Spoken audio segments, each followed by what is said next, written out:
No Espaço Homem.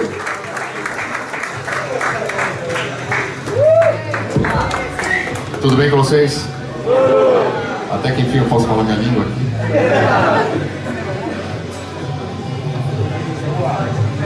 Peraí, vamos ligar.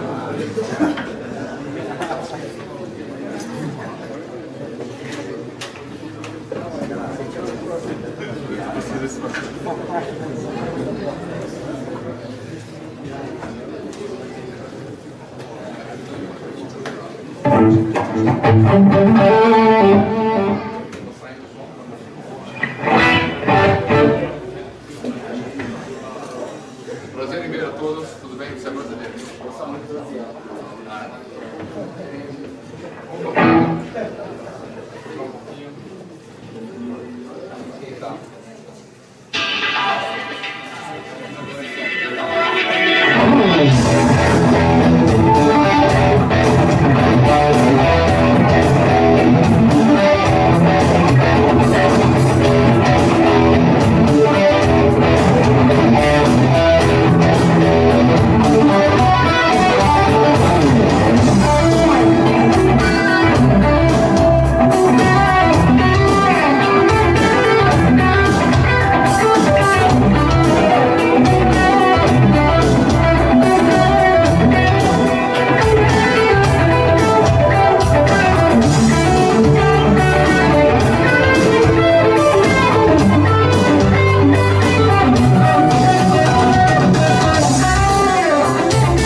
Muito obrigado, muito obrigado. Vocês estão ouvindo bem? Tudo bem?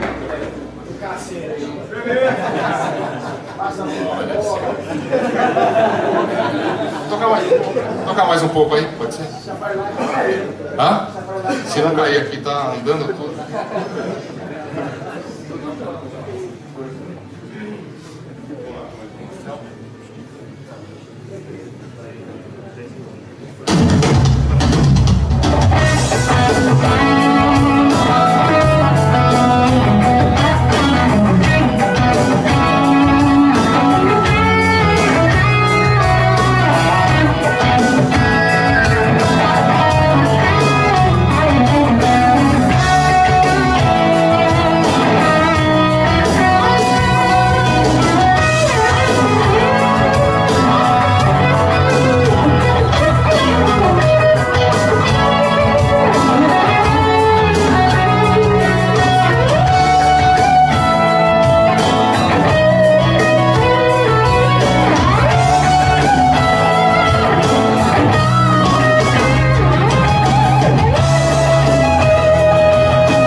Já aprendi, já aprendi.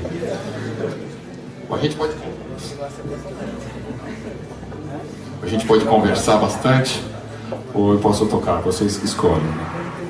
Vocês que mandam. Mas eu vou tocar mais uma, de qualquer forma. Mas depois a gente pode conversar um pouco, contar um pouco de história aí também. Mais uma.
falar um pouquinho, né? Posso falar um pouco?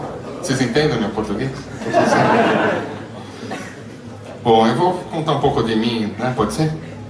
Comecei a tocar guitarra quando tinha... Não, comecei a tocar guitarra mais ou menos quando eu tinha 14 anos de idade. Assim, quando o professor que eu tinha de violão chegou para minha mãe e falou: compra uma guitarra elétrica para o menino, porque eu ficava tocando. Ficava tentando tocar essas músicas, mas eu ficava ouvindo Metallica, Iron Maiden, Black Sabbath no quarto, imaginando que eu queria ser um rockstar, alguma coisa assim, né? E não dava certo, né, com aquele violão e a guitarra. Então, aí minha mãe foi lá e comprou uma guitarra Giannini, né, que é uma marca brasileira, tradicional de violão, que também fazia guitarra na época. Tá tudo bem aí com você? Tá bom? Tá bom? Tá bom? Uma voz? Tá? Mais grave? Um pouco mais... Tá ruim? E aí, então, comecei a tentar tocar, né? Minha primeira aula de guitarra, o professor já me ensinou... Eu era muito fã do Led Zeppelin, por sinal. Como é que era? Então, o professor me ensinou esse riff, eu já saí maravilhado da aula. E era isso. Sumiu agora. Não, tá ótimo, agora melhorou, tá mais... Tá bom? E aí eu saí maravilhado, é isso mesmo que eu quero fazer. E comecei a treinar, ficar treinando aquelas coisas que... Quantos guitarristas tem aqui dentro? Todo mundo toca guitarra. Aí a gente ficava treinando aquela coisa assim, né? Ficava treinando pentatônicas e tal. Até um dia que eu ouvi Yngwie Malmsteen, Paul Gilbert, Jason Becker, sabe? Satriani. O Satriani também, todos, né? Mas esses que eu citei principalmente porque eles eram rápidos e tal, principalmente o Jason Becker, que tinha tipo 3 anos a mais que eu. E eu tava lá com 15, 16 anos fazendo isso.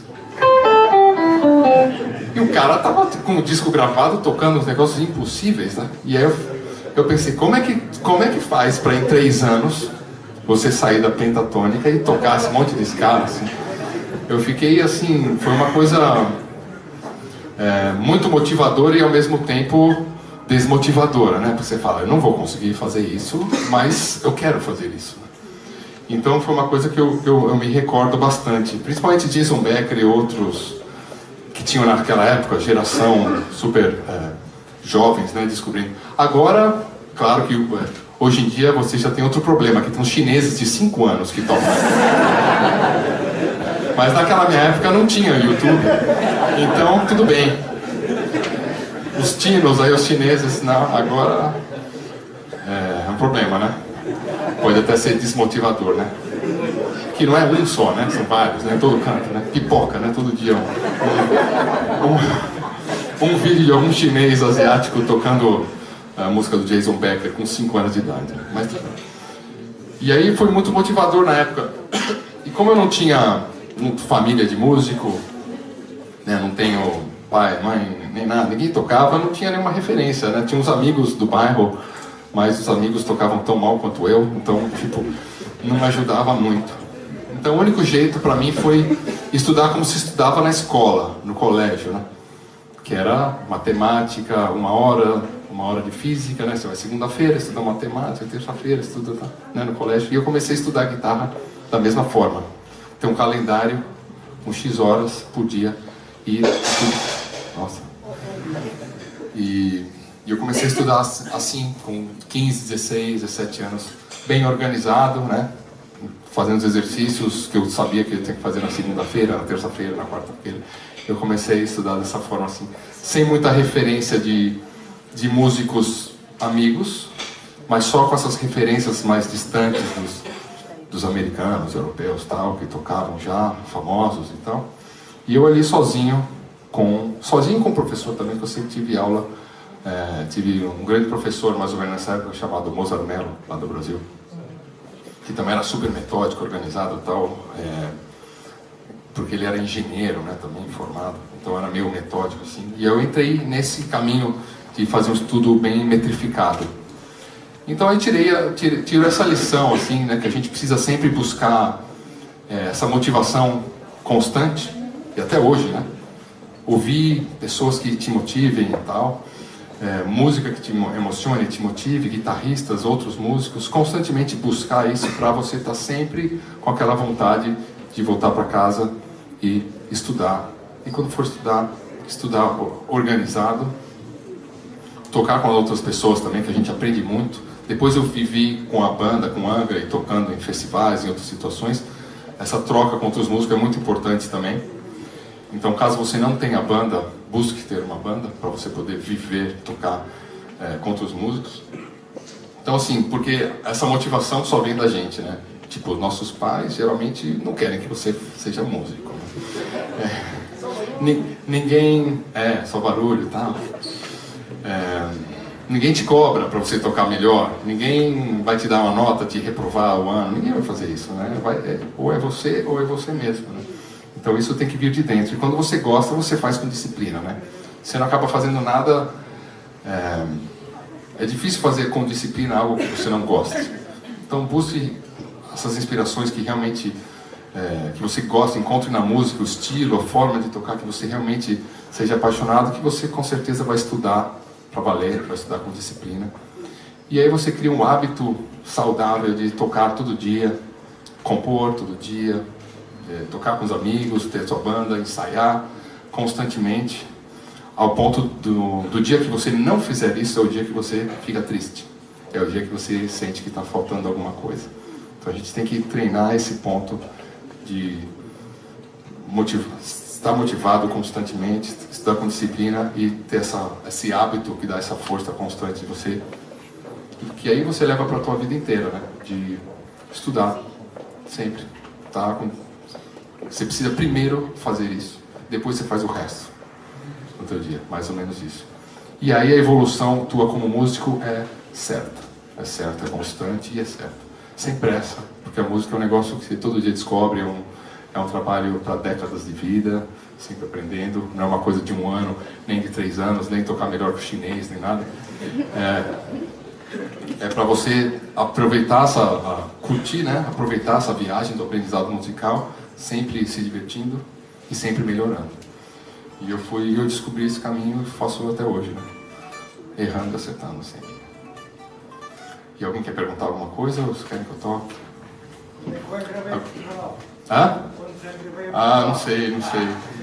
Não sei. Mas pensem, sim, se vocês têm essa sensação que vocês tocam praticamente todo dia e o dia que vocês não tocam, tem alguma coisa faltando, a mão coça, você fala, a mão tá estranha, porque precisa, né, ter uma coisa saudável de tocar constantemente, né? Vocês têm isso? Ou mais ou menos? Também? Se não, busque algo motivador. Para a parte de ser músico profissional. Isso aconteceu naturalmente ou já tinhas um plano, eu vou seguir este caminho porque é isto que depois vai acontecer? Não, o lance diz... eu acho que... Você quer colocar um sem fio ali? Edição. Outra vez. Como é que fizeste a transição para a parte de ser profissional? Microfone. Como é que fizeste essa transição? Aconteceu naturalmente ou tinhas um plano já? Não, como eu acredito, principalmente quem não é de família de músico nem nada, eu acredito que seja uma decisão muito difícil, né? Você realmente fala, bom, vou ser músico, eu vou viver da música e tal, né? O que aconteceu comigo, eu entrei na faculdade de música no Brasil e falei, bom, se eu vou estudar música, então eu vou fazer uma faculdade de música. Na época não tinha faculdade de guitarra, né? Na faculdade não ensinavam nada, né? Jimmy Page, Alan Holdsworth, não ensinavam isso. Era faculdade de composição e regência, eu entrei na biologia também, na Universidade de São Paulo. Então tá ótimo, obrigado. E aí eu entrei na biologia e em música. E não sei porque eu desisti de música, porque eu não gostei, eu achei chato a faculdade de música. Eu continuava estudando em casa e fui fazer a biologia. E eu gostava de biologia na época, tá? Não me pergunte por que, mas eu gostava. Isso já vinha de casa, que meu pai já era bioquímico e tal. E aí mas aí o Angra começou também. E eu fui fazendo a biologia, eu comecei a acompanhar uns artistas no Brasil, acompanhar um cara chamado Supla, que tem um cabelo, sei, não é, conhece, né? Já deu risada. É coisas que acontecem na vida. Mas é legal, Supla, amigo. Mas era tipo um rock pop brasileiro. E aí começou o Angra Ensaios, a gente foi gravar o primeiro disco do Angra, que a gente conseguiu um financiamento lá de uma gravadora japonesa e tal. A gente tava, sei lá, quanto? Isso aí tinha 20 anos, tá? E aí, então eu já estava na faculdade no segundo ano, e a gente veio para a Alemanha gravar o disco, porque no Brasil só gravava música tipo de umas meninas que elas ficavam sentando na boquinha da garrafa. No Brasil tem essa, você põe a garrafa no chão e as mulheres de biquíni ficam sentando na boquinha da garrafa. Era a música. O que eu posso fazer? Me desculpem, eu não vou fazer aqui, porque eu não posso, mas eu tenho aqui um brasileiro aqui que ele poderia demonstrar pra gente. Bom, naquela época se gravava, como é que era mesmo? Dançando na boquinha da garrafa. É o tchan, segura o tchan, era uma coisa assim. Vocês devem ter ouvido isso aqui também, não?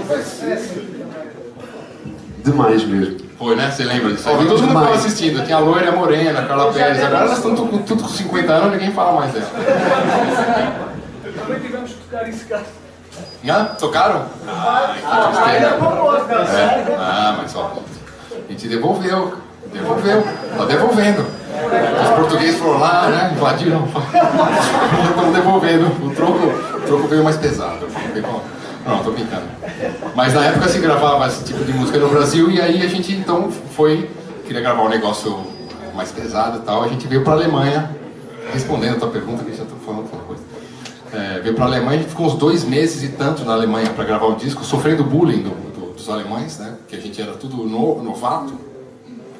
E o alemão falava que a gente tinha sinal de groove e não tava com nada, que tinha que tocar nada, certo? Tava falando mal com o seu alemão, né? Sim, mas tudo bem, mas eles continuam falando. E aí, porque a gente fazia a dancinha da garrafa lá, da boquinha da garrafa, os caras até tinham razão, e eles têm um Rammstein, né, tocando assim. Exato, mais ou menos. E aí eu perdi as provas da faculdade, da universidade. E aí, quando eu voltei pro Brasil, eu falei, vou trancar, vou parar um pouco a biologia pra... O Angra foi disco de ouro no Japão, e aí eu já estava conhecido como guitarrista um pouco ali na minha rua, assim, mas estava começando a me sentir mais profissional, e eu acabei largando mesmo. Então foi uma coisa que aconteceu, que eu senti mais seguro de sair da faculdade, de sair um caminho mais tradicional, de fazer uma universidade, que era a Universidade de São Paulo, tipo, das melhores do país e tal. Abandonar para dar aula, né? Tava dando aula, tocando em bar, umas coisas assim que não tinha um futuro muito incerto assim, mas tinha banda, a gente começou, e aí eu me dediquei 100% para a banda e para estudar guitarra, continuar dando aula, gravar vídeo aula, esse tipo de coisa. Mais ou menos essa história. Então, acho que cada um tem uma história de vida, né? Diferente assim. Então, se for necessário você ter um emprego para te sustentar, para você poder realmente com um plano, né? Uma meta que vou trabalhar aqui para poder comprar um estúdio em casa, ter uma guitarra boa e tal, e faz trabalha mais tempo, né, para poder realizar o sonho de ser músico, tudo é válido, né? Na época aconteceu isso comigo, mas cada um tem uma história diferente. Ou cada um sabe, né? Larga tudo, tem uma vida bem simples para poder realizar o sonho. Também tá tudo é válido, né? Mora com os pais lá. E até um dia conseguir se bancar como músico, tudo é válido para realizar o que você tem de vontade. Né? Então, vou tocar mais uma aí. Você quer perguntar? Como é que foi? Olá. Quanto tempo de aulas é que tiveste com o Mozart Mello? E como é que foi a experiência com o mestre Mozart Mello? E qual foi a coisa mais importante, se calhar uma das coisas mais importantes que o Mozart Mello passou? O Mozart Mello, vocês podem pesquisar.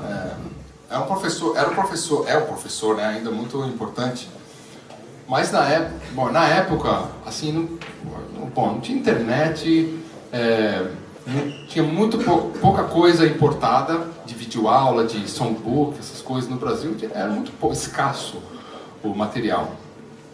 E o Mozart é um cara muito estudioso, até hoje estuda e criou várias apostilas, né, métodos dele e tal. E ele tinha ele era muito conhecido, tem uma fila de alunos, uma espera, né, muito grande.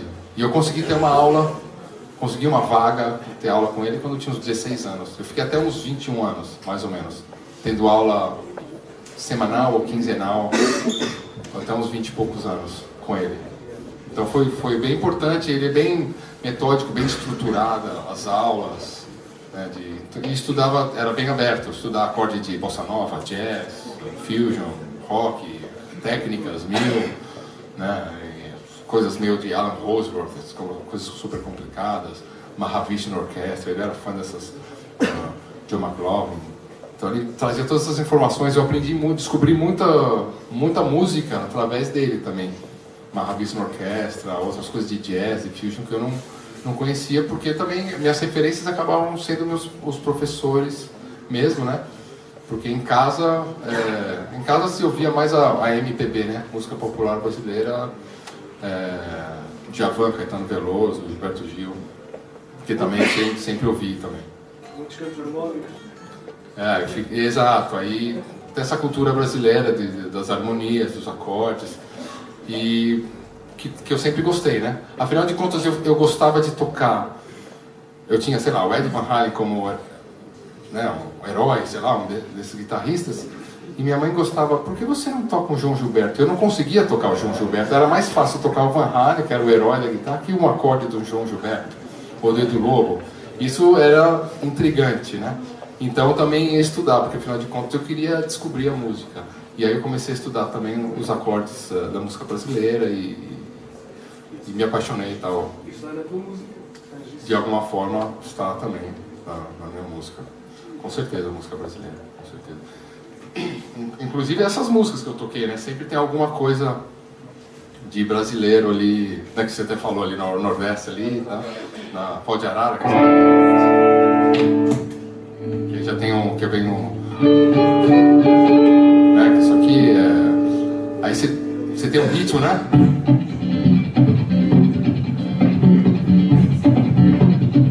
Que é o ritmo de baião. E tem a escala.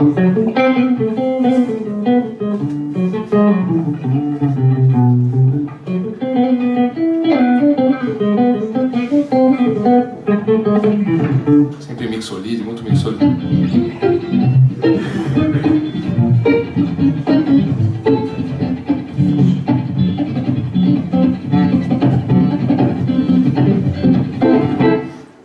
Que é diferente do samba, né?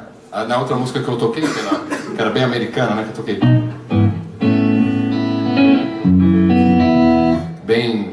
Eu sou muito fã do Robin Ford, né? Então eu fiz uma música meio Robin Ford, assim. O americano sempre tem essa coisa de balada em tom maior, né? Eles estão sempre esperançosos, felizes, né?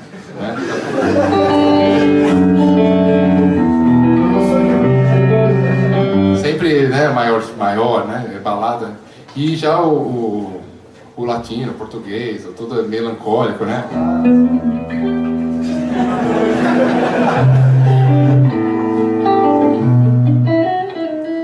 Então, nessa música eu coloquei um samba de partido alto ali no meio.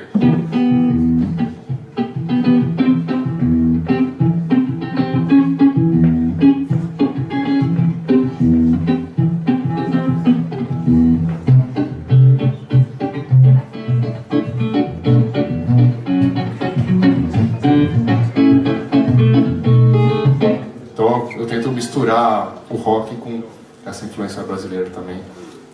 Para tentar uma identidade.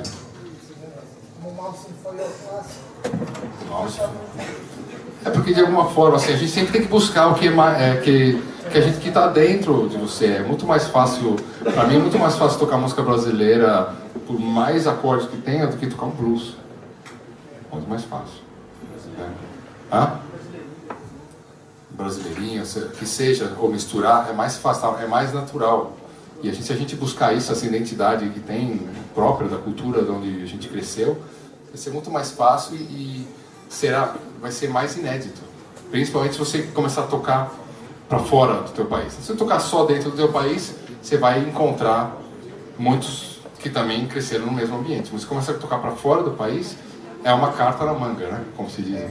Não, e é muito importante porque faz com que a nova geração conheça um pouco a música brasileira que de outro modo não ia buscar porque não se ia interessar por ela. Também acontece isso. Eu gravei um disco, posso até tocar alguma música aqui, do Universo Inverso, que eu misturei mais claro a música brasileira. E alguns músicos de música brasileira vieram me agradecer. Falaram, pô, obrigado, porque agora os caras apresentou, né? Precisou dessa ponte. Assim como para eu ouvir jazz, eu tive que ouvir Mike Stern, eu tive que ouvir Frank Gambale para eu começar a ouvir o jazz. Eu precisei ouvir o Fusion. Eu não consegui ir direto do Metallica pro, sei lá, pro Kind of Blue do Miles Davis. Era uma ponte larga, entendeu?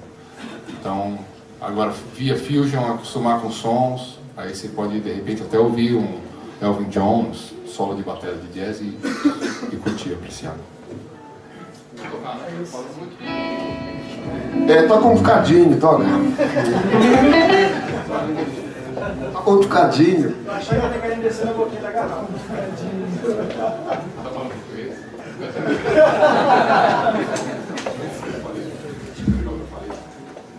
Meu brasileiro é bom.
Obrigado. Esse então foi um baião, né? É um baião também. O ritmo que a gente tinha comentado. Tocar mais? Vocês querem falar? Se eu tocar mais, né? Mais uma. O que mais? Uma... Não sei se só uma coisa que eu nem Jô Soares, uma balada pode Essa é boa. Essa tá bom. Boa, Alex. Eu estava dizendo nome, mas agora música. Meu primeiro disco, No Gravity, é a faixa título. Não tens os teus CDs a contribuir? Claro, só o DVD e o nome.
Por favor. Boa noite. Queria fazer duas perguntas que estão relacionadas. Uma, o que é que torna essa guitarra uma guitarra kit Loureiro e quais foram as escolhas específicas para o modelo de assinatura? E junto com esta pergunta, queria perguntar se a escolha das características da guitarra, de certa forma, é influenciada pelo Guthrie Govan, porque eu reconheço muitos elementos do seu playing style no do Guthrie Govan e sei, por coisas que já vi no YouTube, inclusive em entrevistas suas, que é de certa forma uma inspiração para si. Sim, com certeza. Bom, falando primeiramente da guitarra, a Ibanez tem vários formatos, né, de shapes de guitarra. Então,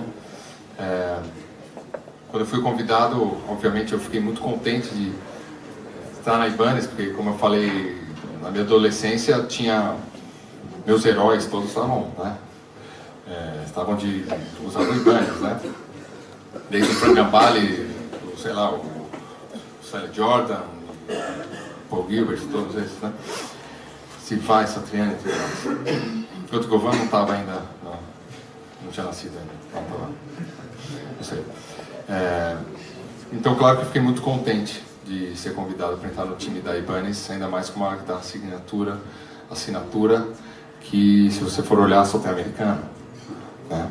Tem um inglês, que é o Harmon Lee, e tem um sueco, com um nome que eu não lembro, tem uma bolinha no nome, do Meshuggah, né?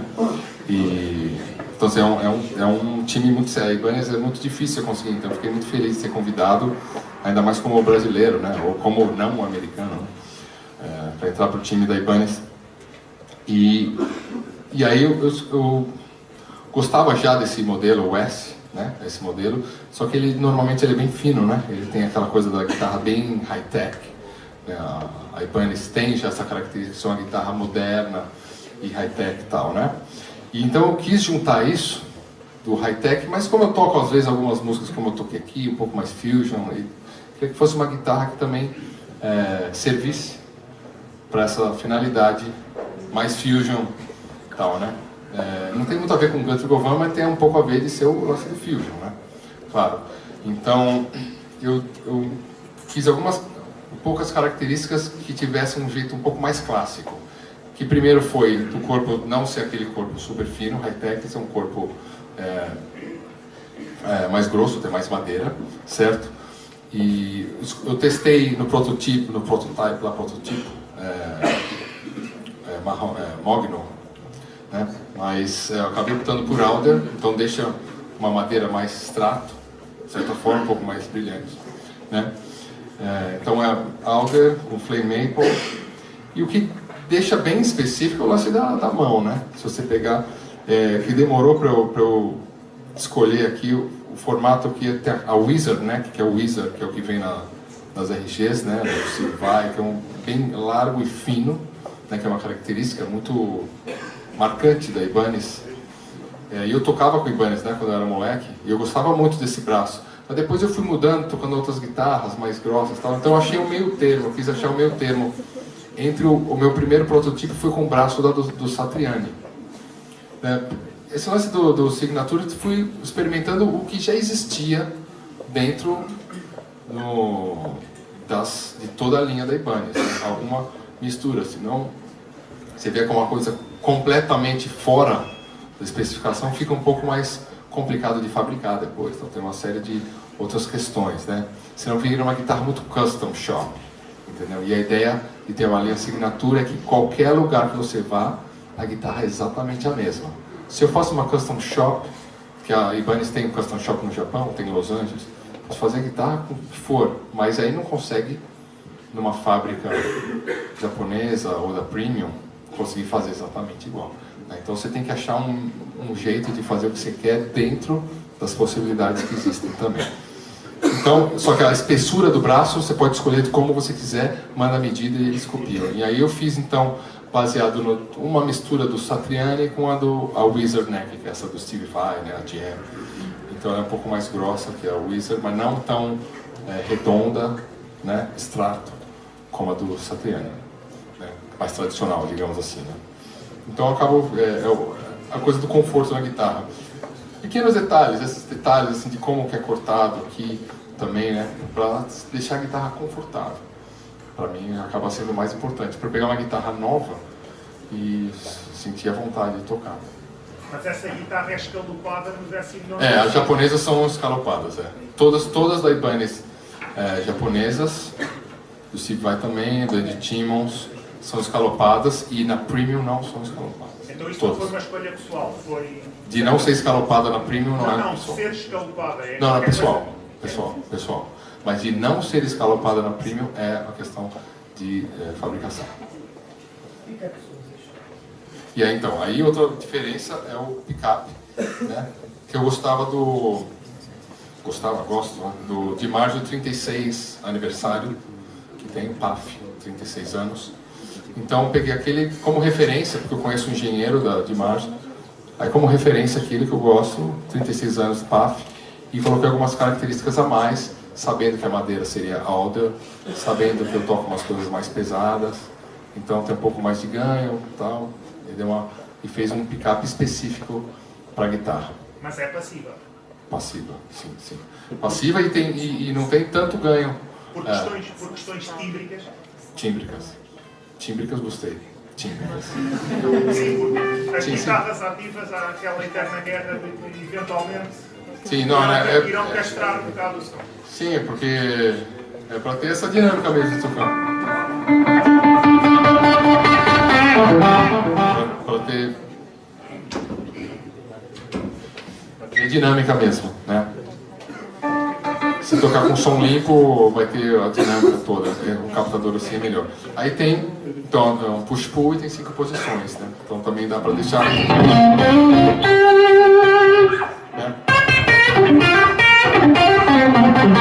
Tá? Então também dá para deixar um som mais assim, da guitarra, com essas características. O que mais? O captador, tá, é isso aí. Foi por isso que escolheste também ter um single coil para ter Também, as opções. também. Há quem não use, né? Quem não gosta de ter o single coil. Também. Não tem esse som, né?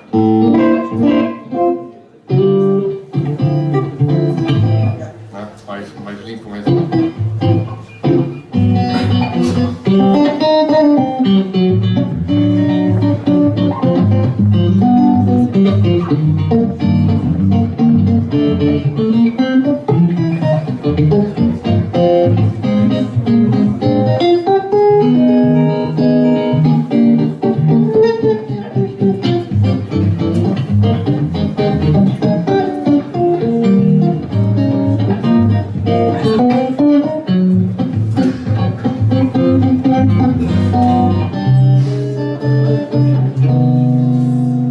Então é uma guitarra que dá para tocar.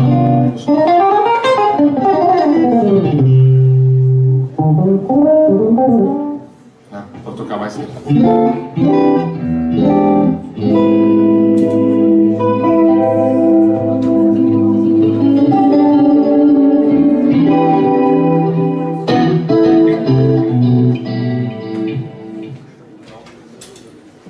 Tem bastante opção de timbre. Mas por isso, então, a questão do alder, picape, chave seletora, pode dar mais opções. Camuflado.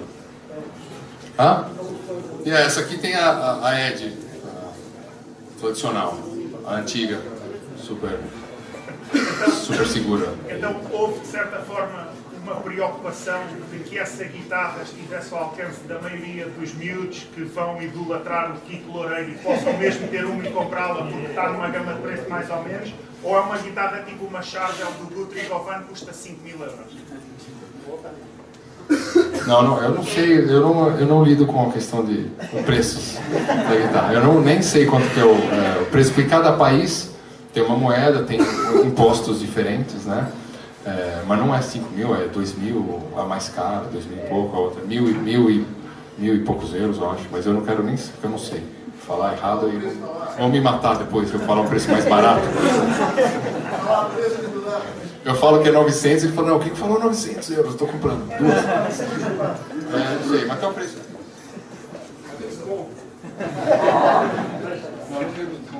Não tem. 1.249. Com desconto, aí não sei. Pagamento em 36 vezes.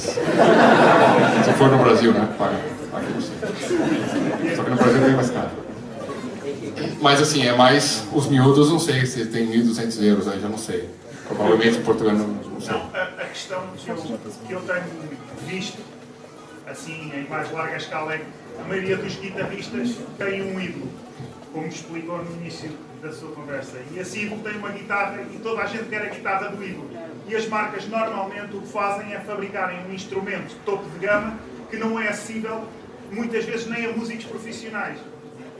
E eu penso que essa tendência tem vindo a diminuir o preço das guitarras e as marcas têm vindo a preocupar-se cada vez mais em fazer modelos de assinatura de artistas acessíveis às pessoas. Bom, isso é uma conversa longa, não sei se é interessante para todos, né?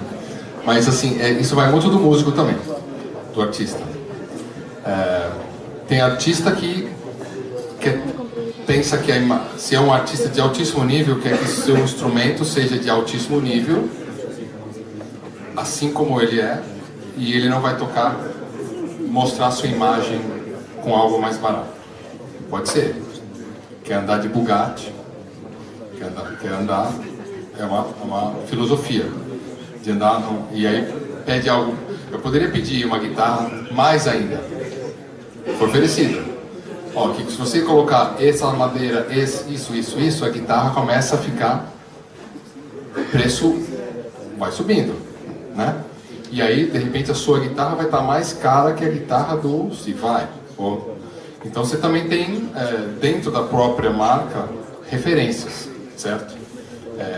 Podia falar, não, eu quero que custe $10.000, vai vender um louco, vai comprar, e tudo bem, né? É a questão de cada músico. Tem músico que pode achar o contrário. Na realidade, eu penso mais assim, eu acho que seja um incentivo para comprar, para o cara se sentir que é capaz e entra na brincadeira, né? Entra no jogo de tocar e quando crescer e virar profissional, de repente nem vai usar mais a guitarra do Kiko, vai usar outra, o que seja, né? Aprende, mas essa entrada que é o chamado entry level, eu acredito que seja muito importante. É igual a Gisele Bündchen, a modelo brasileira. Ela deve usar roupa do Versace, sei lá, ter dinheiro porque ela é milionária. Mas ela fazia propaganda de roupa da C&A, no Brasil, pelo menos. Ela não usa roupa da C&A. Mas toda mulher de poder aquisitivo baixo pode se sentir uma Gisele Bündchen com alguns 10 euros. E isso é muito importante. Eu penso assim. Então vai como você pensa. Se você quer que quem está começando a tocar sinta motivado, porque pode se sentir um Steve Vai, um Satriani, porque consegue ter uma guitarra parecida, mas não igual, né? E assim motiva e entra no mundo da música e ganha dinheiro e compra a guitarra que quiser, depois entra naquela sala ali, ó. Né? Geralmente não são os músicos que entram naquela sala, isso é outra história. São os pais, né?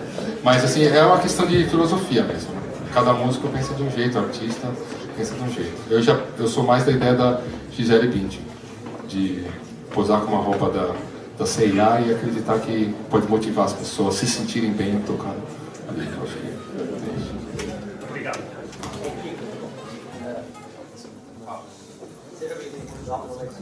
Gostaria de fazer duas perguntas assim, bem rapidinhas para você. Vocês viram que eu falo muito, né? Minhas respostas são longas. Então, eu queria te fazer a primeira pergunta, até nosso colega aqui citou, sobre a sua entrevista no programa do João. É um programa muito conceituado e eles são bem seletivos quanto aos convidados. Eu queria saber de você, como é que você se sentiu, sendo que antes já tinha ido com o Angra, né? Mas ser convidado como um elemento X no programa tão conceituado, né? Que é o programa do Jô Soares. Vocês assistem o Jô Soares aqui? Portanto, assistem, né? É sim. E a segunda pergunta que eu queria fazer é relacionada a uma coisa que você acabou de dizer, sobre as influências, né? Sobre ser uma influência. Como é para você ser uma influência não só para os guitarristas brasileiros, como eu tenho um amigo que é guitarrista, que está ali, levanta a mão aí, não é ele, nada disso, mas você conhece, que é o Oziel, que ele sempre cita que você é uma das maiores influências que ele teve para ser assim um bom guitarrista. Como que você se sente assim, poder participar de um programa tão bom quanto o programa do Jô e ser considerado assim uma das altas influências da guitarra brasileira? Pô, eu só tenho a agradecer ao Oziel e todas as pessoas que dizem isso, né? Na realidade, a gente está meio que no mesmo... Eu vim antes, eu sou mais velho, né? Então, a gente carrega essa chama, né? Essa coisa. Tinha o Mozart Mello, o Faísca, tem vários guitarristas brasileiros, Ricardo Silveira, os violonistas todos, e aí eu sou uma outra geração, tem o Ardanui, tem vários guitarristas, né? E tem um pessoal um pouco mais novo, como o Oziel e tal. É importante a gente seguir, e com certeza o Oziel e outros mais novos vão influenciar os próximos, a gente carrega essa paixão pela música, né? E sobre o Jô Soares estar no programa de televisão, é difícil estar, né? Eu consegui ir como artista solo 3 vezes, né? Para cada disco eu fui, né? E de sentar para fazer entrevista uma vez. Eu sua entrevista lá, achei assim, uma coisa muito interessante, você até abordou esse tema. Geralmente os guitarristas têm um timbre único, um estilo mais próprio, tipo Juninho, Sidney, e você acaba que é uma coisa mais eclética, você até tocou um samba, né? Na televisão, eu toquei o samba. O lance de entrar numa televisão como músico, você tem que pensar coisas que possam ser interessantes para o programa. Então eu propus uma série de ideias. Eu sempre, quando você quer entrar em algum lugar que é difícil de entrar, você tem que entrar doando o máximo possível e dando várias ideias. Eu falei, você quer que toque do Jimi Hendrix? Você quer que toque sei lá o quê? Você quer que toque samba? Toquei com o Derico, que é o flautista lá. Aí eles, que bom, o cara tá disposto, né? Então aí eu consegui, aí você é bem-vindo, tem toda uma equipe. O Jô Soares, na realidade, você só faz entrevista, né? O grande lance é com a equipe, né?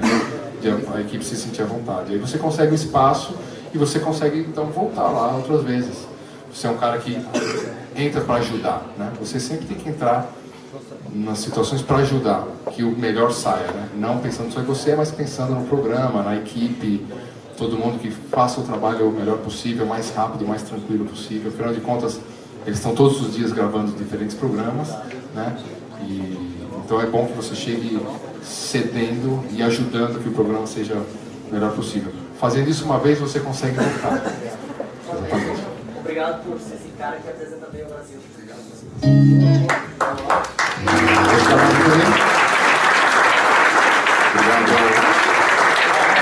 Um sorteio, né?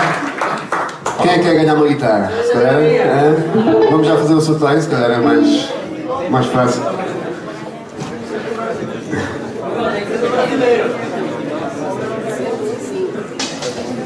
Queria só agradecer à malta, muito obrigado por terem vindo, em nome da Luli Music, Mogar, Kiko, muito obrigado.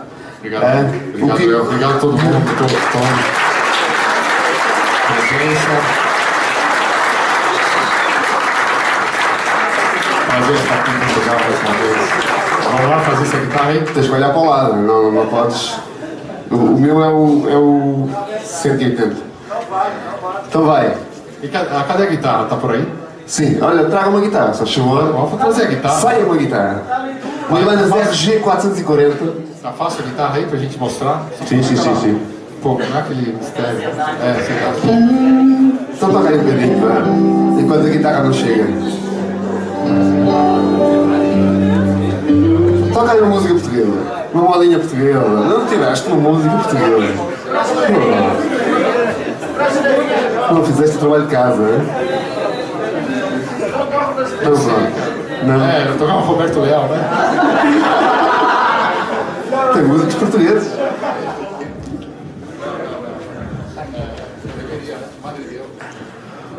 Não, isso adormecemos já todos.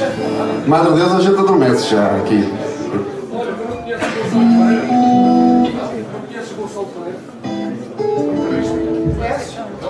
Mas já ouvi os trabalhos dele, sim. Muito bom, né? Só pegar.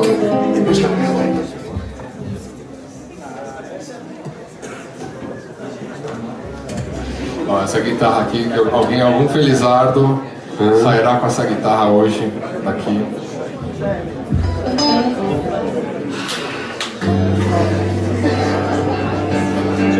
Vamos embora! Tira só um. Não olhes para mim também, que é depois.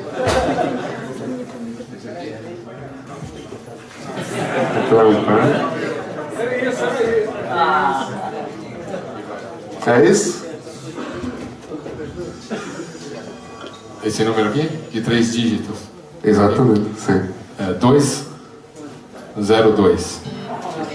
202, 202. Quem é que é o Felizardo? Foi 202. Qual é o nome que está aí na lista?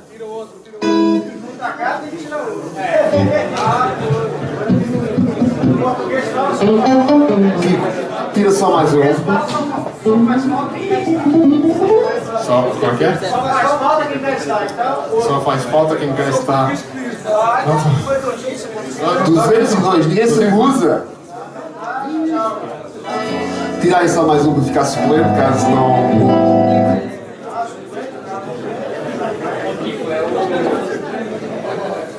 Caso não haja o 202 aqui. O 202 é o premiado, mas caso aconteça alguma coisa aí. Apareceu? Não está? O 202 não está cá. Ih, o cara botou aqui dentro, né? Que azar. Então, siga o suplente. Posso falar? Diz. Faz. Vai. 138. 138. 138. 138. Ora está.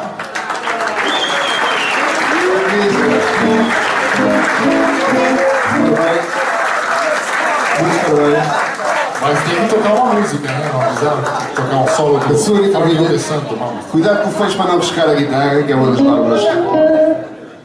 Está contente? Eu gostaria muito de poder tocar. Infelizmente, iniciei o estudo de guitarra quando era muito novo e não tive a estaleca para continuar.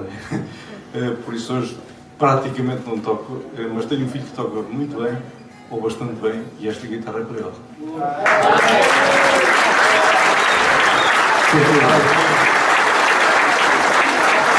Pois está. Exato.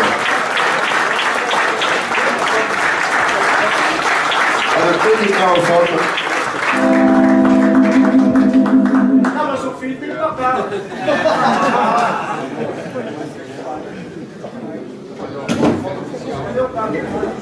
Sandra, tens uma foto? Ok.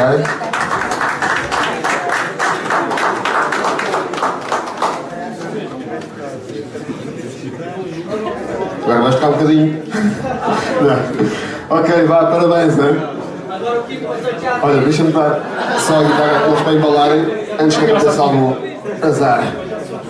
Tá. Kiko, o que é que vai seguir? É? Ok. Vamos acabar então com mais uma. Sim, para terminar. Ok. Muito obrigado mais uma vez. Obrigado por terem vindo. E vai seguir.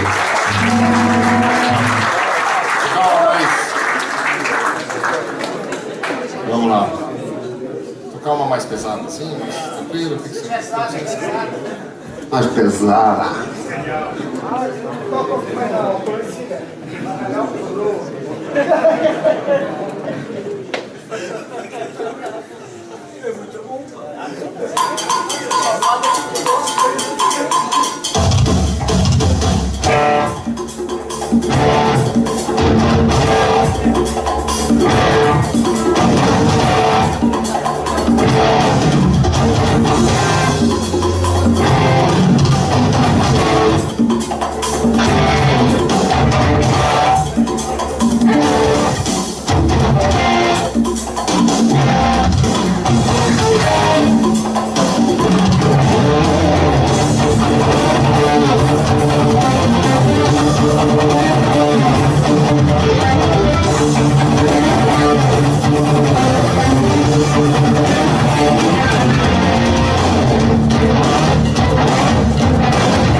Mais uma vez, muito obrigado a todos. Obrigado pela presença.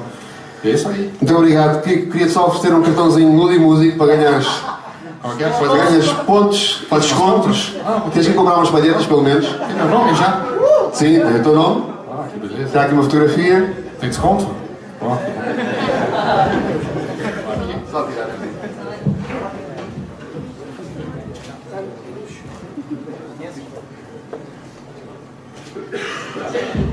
E se quiserem seguir o exemplo, é só fazerem.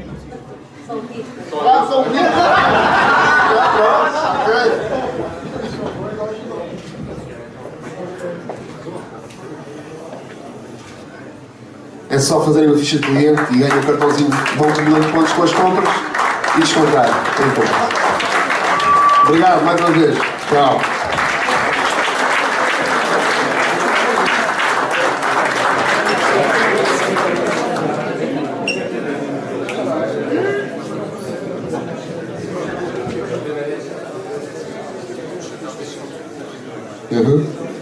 Malta, o Kiko vai se sentar ali, vai dar uns autógrafos, quem quiser. É isso? Ok.